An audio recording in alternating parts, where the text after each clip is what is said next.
2,52,000થી વધુ આવાસોનું નિર્માણ કરેલ છે. તેમજ આગામી વર્ષમાં 1,60,000થી વધુ આવાસોનું નિર્માણ કરવાનું આયોજન છે. ગુજરાત સ્વચ્છ ગામ સ્વસ્થ ગામ મહાત્મા ગાંધી સ્વચ્છતા મિશન તથા નિર્માણ ગુજરાત 2.0ને એકીકૃત કરીને મુખ્યમંત્રી નિર્માણ ગ્રામ યોજના હેઠળ 650 કરોડની જોગવાઈ. ગ્રામ વિકાસ પ્રધાનમંત્રી આવાસ યોજના ગ્રામીણ હેઠળ કુલ 1,755 કરોડની જોગવાઈ. વિકસિત ભારત ગેરંટી ફોર રોજગાર અને આજીવિકા વીબીજી રામજી અંતર્ગત ₹1,500 કરોડનું આયોજન. મિશન મંગલમ યોજના હેઠળ લખપતિ દીદીને વ્યાજ સહાય અને પ્રોત્સાહન પૂરું પાડવા ₹47 કરોડની જોગવાઈ. સ્વસહાય જૂથની આદિવાસી મહિલાઓની આજીવિકામાં સુધારો થાય અને સીધું માર્કેટ પ્લેટફોર્મ મળે એ માટે 25 કરોડની જોગવાઈ. જલમ રક્ષમ જીવન રક્ષમ નર્મદા જળ સંપત્તિ પાણી પુરવઠા અને કલ્પસર વિભાગ માટે 25,960 કરોડની જોગવાઈ.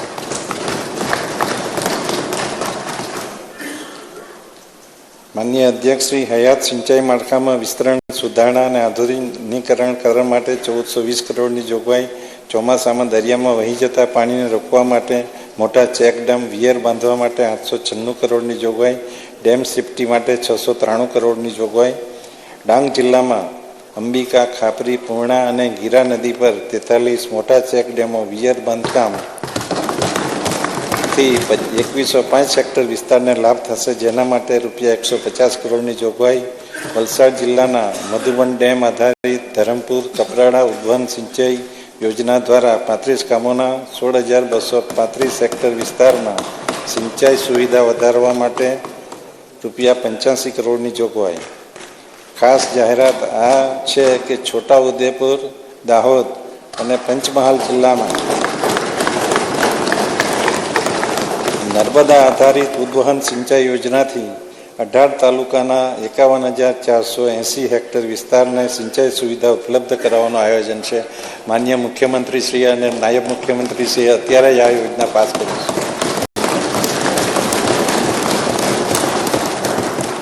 માનનીય અધ્યક્ષ શ્રી સમુદ્રની ભરતીનું ખારું પાણી નર્મદા નદીમાં પ્રવેશતું અટકાવવા ભરૂચ જિલ્લાના ભડભૂત ગામે બેરેજની યોજના પ્રગતિ હેઠળ છે, જે માટે ₹1,700 કરોડની જોગવાઈ.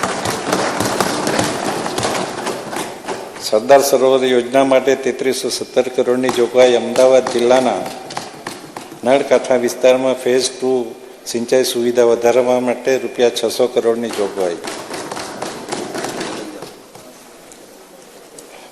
માનનીય અધ્યક્ષશ્રી પાણી પુરવઠા પ્રભાગ માટે 6,984 કરોડની જોગવાઈ.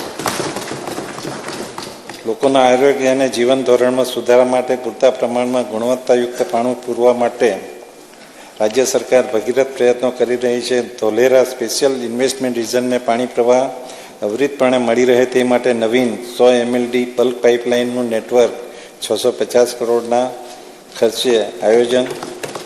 આદિવાસી જિલ્લાના કુલ 14 જિલ્લાઓમાં 651 ગામોને આવરી લેતી 26 જૂથ યોજનાઓ માટે 280 કરોડનું આયોજન. રાજ્યના આદિજાતિ અને અન્ય વિસ્તારો માટે મહત્વની યોજનાઓની કામગીરી જોઈએ તો આદિવાસી વિસ્તારના ડાંગ જિલ્લાના કુલ 276 ગામો તથા 3 શહેરોનો સમાવેશ કરતી ડાંગ જિલ્લાની જૂથ પાણી પુરવઠા યોજના માટે 866 કરોડના કામો પ્રગતિ હેઠળ. વાવ થરાદ જિલ્લામાં નર્મદા મુખ્ય નહેર આધારિત 240 ગામો માટેની સુધારણા યોજના માટે ₹346 કરોડની જોગવાઈ. બનાસકાંઠા જિલ્લામાં ધરોઈ સંચાલિત અંબાજી જૂથ પાણી પુરવઠા યોજના માટે ₹153 કરોડના કામો પ્રગતિ હેઠળ.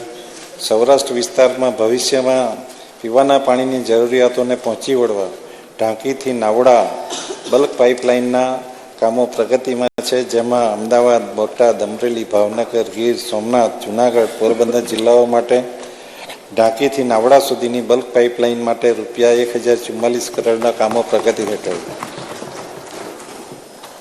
જાહેર પરિવહનમાં નાગરિકોની સલામતી અને સગવડતાને ધ્યાનમાં લઈ આધુનિક ટેકનોલોજી ધરાવતી 2,963 જેટલી નવી બસો માટે ₹1,286 કરોડની જોગવાઈ.